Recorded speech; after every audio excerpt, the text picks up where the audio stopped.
Bonsoir. Le Mexique a désormais un nouveau président de la République. Le pays est membre de l'OCDE, de l'OMC. Il a le plus fort revenu par habitant de toute l'Amérique latine. Par ses liens avec les États-Unis, c'est presque un pays du Nord, mais par les écarts entre revenus, cela reste un pays du Sud. Alors, tentons aujourd'hui de faire connaissance. Le Mexique est en Amérique du Nord, il a une longue frontière avec les États-Unis, au nord et au sud, il ouvre sur l'isthme centra-américain, en étant frontalier avec le Guatemala et Belize. Le pays a une façade sur l'océan Pacifique, à l'ouest, et sur le golfe du Mexique et la mer des Caraïbes, à l'est. Près de 2 millions de kilomètres carrés, 107 millions d'habitants, dont seulement 15% sont indiens, descendants des Aztèques et des Mayas. La capitale, Mexico City, est au cœur du grand plateau central qui fait transition entre le nord aride et le sud tropical. C'est la deuxième plus grande agglomération au monde après Tokyo, avec 19 millions d'habitants. Et cette situation, en fait, est la résultante de l'histoire. Mexico, ce fut d'abord Tenochtitlan, la capitale de l'Empire aztèque, entre les XIIIe et XVIe siècles de notre ère. La ville ensuite est devenue la capitale coloniale de la vice-royauté de la Nouvelle-Espagne. Et la mégapole, aujourd'hui, concentre à elle seule près de 50% de l'activité économique du pays. Alors, face à ce poids de Mexico, comment fonctionne le territoire ? D'abord, dès leur indépendance, en 1821, les Mexicains ont mis en place un système fédéral qui comprend 31 États, plus la capitale.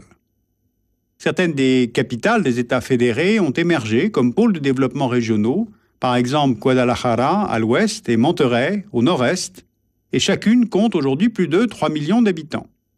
D'autres villes, telles San Luis Potosí, Mérida, dans les régions plus rurales, ont une fonction administrative et de service. Deuxième facteur de rééquilibrage, l'exploitation des hydrocarbures et le secteur du tourisme. C'est dans la baie de Campeche que se trouvent la plupart des gisements de pétrole et de gaz mexicains, donc en offshore. Le pays est le 5e producteur mondial, le 2e fournisseur des États-Unis, et le pétrole représente plus de 30% des exportations mexicaines, 30% des recettes de l'État, qui d'ailleurs en contrôle la production et la distribution via la compagnie nationale Pemex. Donc, le tourisme, 3e secteur économique du pays. Il a contribué au développement de la péninsule du Yucatan. La ville de Cancún est devenue, depuis les années 80, un des plus grands complexes touristiques internationaux. La ville de Mérida est une plaque tournante du tourisme mexicain grâce au site archéologique maya de Chichén Itzá ou Uxmal.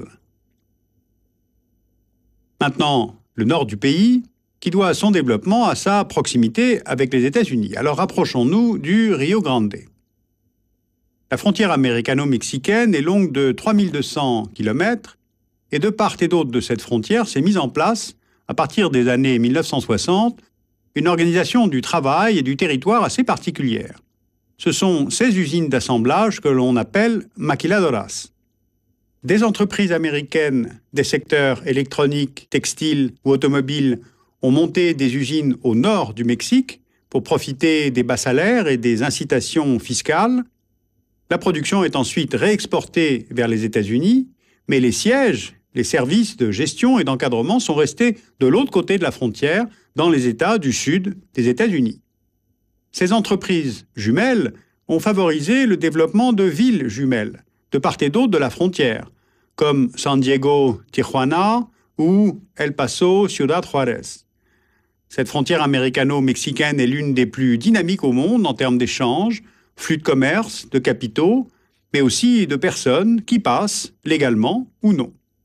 Car cette organisation du travail des maquiladoras n'a nullement fixé la main-d'œuvre mexicaine au Mexique, comme l'escomptaient les investisseurs américains dans les années 80. On recense environ 8 millions de Mexicains ayant migré aux États-Unis depuis l'an 2000, dont 3 millions seraient en situation irrégulière. Chaque année, environ 500 000 Mexicains passent illégalement cette frontière, et cette question de l'immigration ne représente pas du tout le même enjeu pour le Mexique ou pour les États-Unis. Pour le Mexique, l'argent que les émigrés envoient à leur famille est la deuxième source de devises après les revenus du pétrole. Et pour Washington, l'immigration illégale a maintenant dépassé l'immigration légale. Le Congrès américain est en train de voter un budget pour faire construire une double barrière de 1125 km de long, notamment entre Calexico en Californie et Douglas en Arizona, pour tenter de contrôler les flux de migrants non autorisés. Mais la position américaine est ambivalente, car en fait certaines entreprises américaines, notamment dans les secteurs agricoles ou de services, cherchent à employer ces clandestins, car elles échappent alors à la signature d'un contrat de travail et aux charges sociales. La barrière en construction doit aussi avoir une fonction de contrôle du passage des drogues. Elles viennent du Mexique pour le cannabis, les opiacés, les amphétamines, et de Colombie et des pays andins pour la cocaïne. 4 des plus importants cartels de drogue sont basés à proximité de la frontière américano-mexicaine, avec tout le lot de violence que cela entraîne. Cette violence liée au narcotrafic aurait fait 1000 morts en 2005.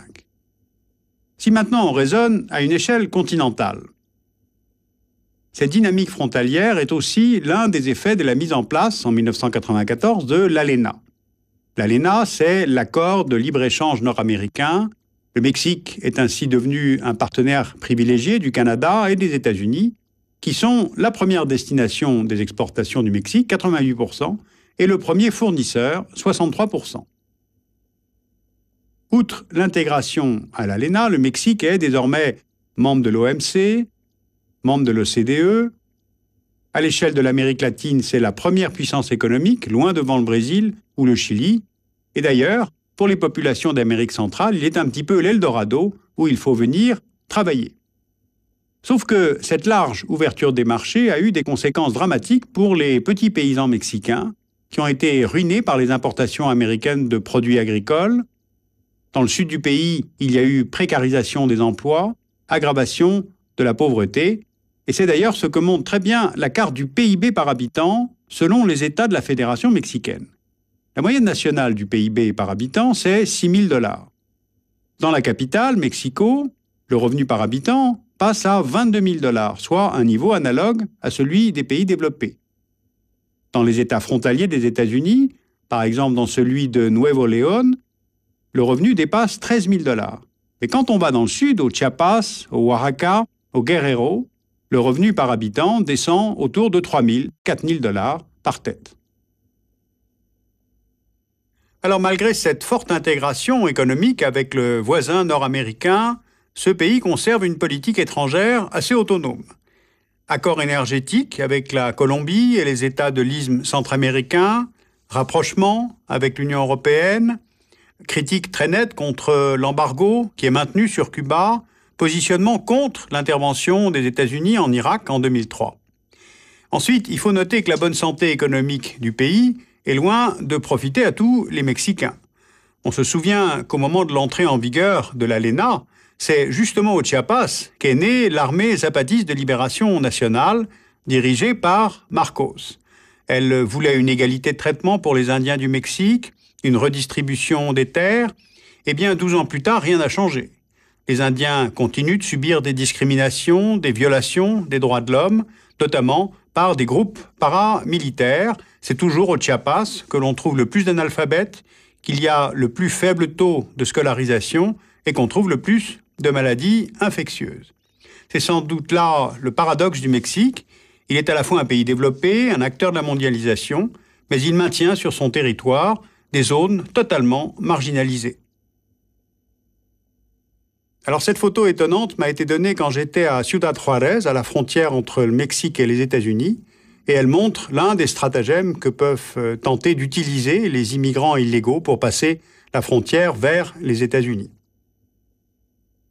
Maintenant, si vous voulez approfondir ce dossier, vous pouvez lire la revue Questions internationales, qui est consacrée à l'Amérique latine et éditée à la documentation française. Vous pouvez lire Mexique, Golfe, Caraïbes, un livre de Frédéric Carré et André de Séguin, édité au PUF. Et puis un très bel atlas qui s'appelle Émergence Caraïbes, éléments de géographie politique, c'est édité chez L'Harmattan. Vous pouvez retrouver ces références, ainsi que celles en langue allemande, sur le site de Arte.